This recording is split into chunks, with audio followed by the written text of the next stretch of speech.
शून्य से लेके तूने मुझे रच लिया अपने ही रूप में। प्रेम किया है अनंत प्रेम से, दिया पुत्र मेरी मुक्ति के लिए। अनोखा प्यार है तेरा, तेरी स्तुति करूं मैं सर्वदा। अनोखा प्यार है तेरा, तेरी स्तुति करूं मैं सर्वदा। आज का संदेश प्रभु के दास ओएम मैथ्यू बेंगलुरु से बांटा जाएगा।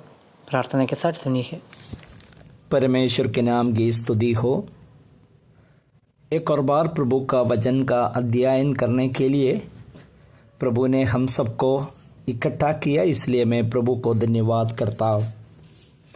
पिछले सप्ताह प्रभु यीशु मसीह का ईश्वरत के बारे में हम लोग विचार कर रहा था। कई लोग बताते हैं कि प्रभु यीशु मसीह परमेश्वर है नहीं, केवल नबी है, नहीं है तो एक महान व्यक्ति है।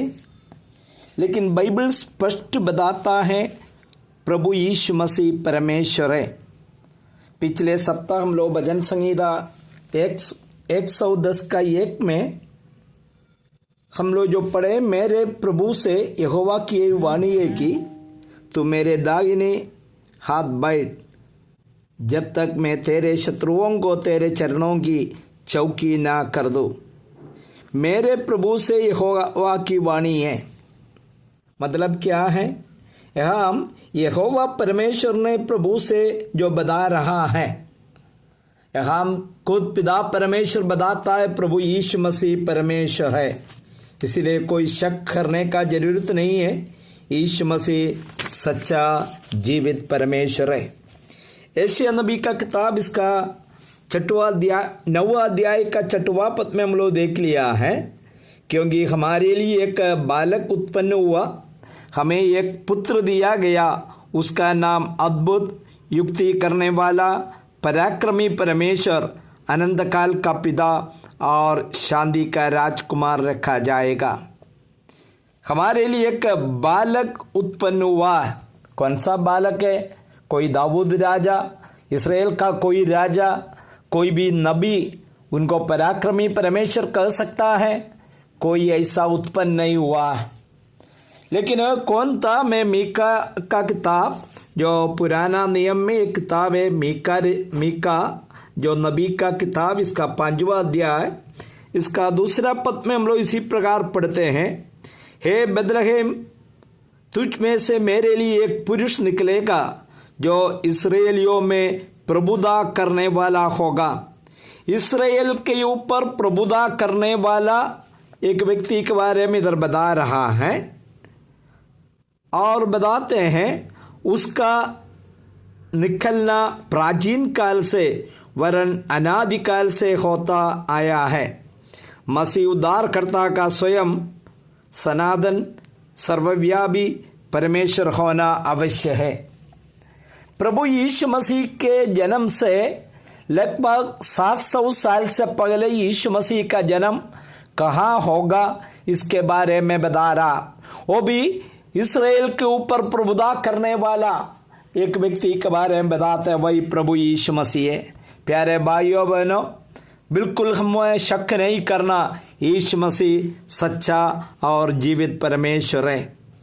और बाइबल बताता है यीशु क्रिस्त ने कोई पाप नहीं किया बल्कि पाप क्षमा किए हैं। यीशु मसीह में कोई पाप नहीं था, जन्म से कोई पाप नहीं, उनका जीवन काल में कोई पाप नहीं। स्वर्ग से एक आकाशवाणी हुआ कि यह मेरा प्रिय पुत्र है, उसमें मैं प्रसन्न हूँ। यीशु मसीह कोई पाप नहीं किया। लेकिन मरकुस रचित सुसमाचार 2 अध्याय का 5वां पद में हम लोग पढ़ते हैं, हे पुत्र तेरे पाप क्षमा हुए हैं। यीशु मसीह ने बताया केवल परमेश्वर ही पाप क्षमा कर सकता है। मरकुस रजिस्टर समाचार 2:7 में ये मनुष्य क्यों ऐसा करता है, ये तो परमेश्वर की निंदा कर रहा है। लोग बता रहा है कि यीशु मसीह पाप क्षमा किया है, ये कैसे हो सकता, क्योंकि केवल परमेश्वर को ये कर सकता। परमेश्वर को छोड़ और कौन पाप क्षमा कर सकता है।